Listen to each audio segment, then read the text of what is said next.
Guys, welcome to the Firearm Patriot channel. I'm Russ, and today I'm going to take a look at a few improvements that I've made to this Glock 43X. Now these improvements also apply to the Glock 43 as well as the Glock 48. Now when I first got this 43X from a friend who wanted me to improve the trigger, I thought it was not one of the best Glock triggers I'd ever seen. I've got a Glock 19 Gen 5. I really like that trigger. It comes in about 5.5 pounds. When I measured this Glock 43, we're looking at 6 pounds and 12 ounces on the trigger brake and trigger pull, which is pretty heavy even for a Glock. Now I understand that they may have put a heavier connector in this gun than they do their full-size guns, and maybe that's because they knew more people would be carrying them. I don't know, but I did not like the trigger on the Glock. It also had a gritty uptake and a gritty reset. You come back to the wall, and it's a very hard wall, and what it does is it makes the gun a little bit hard to stay on target when you pull the trigger. Now I'm not saying that you have to have a trigger improvement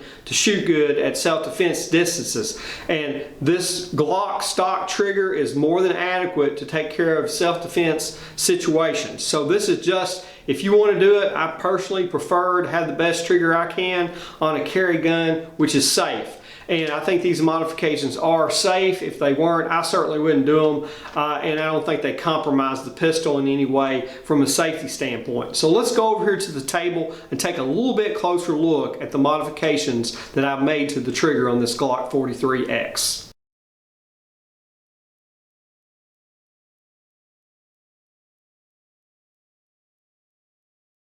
Okay, let me go ahead and just show you how the trigger pull is on the gun before we put it on the scale. As you can see, the safety blade works. The trigger will not go back unless it's depressed. It does have to be depressed all the way. And so you push this up in there, and you got very little take up. That's your take up right there. You hit your wall, pull back, and there you go. Now, reset. A little shorter as well, but the trigger is much smoother.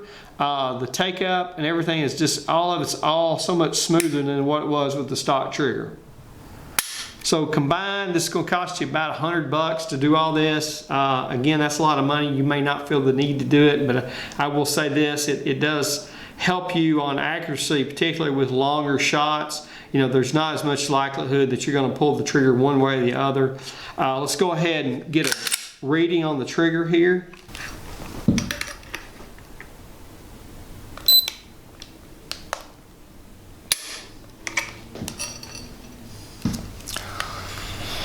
Four pounds, 11 ounces. That's been pretty consistent with what I'm getting. The trigger does seem to be getting better as you shoot it more. It's got about 100 rounds to it really since the trigger's been put in, and it's just a much more pleasurable gun to shoot. And you do have you know, again, about a 2 pound reduction in the trigger pull, shorter uptake, shorter reset, and a much smoother trigger. So just something out there for your consideration. And with that being said, this is the Firearm Patriot. Till next time, God bless America.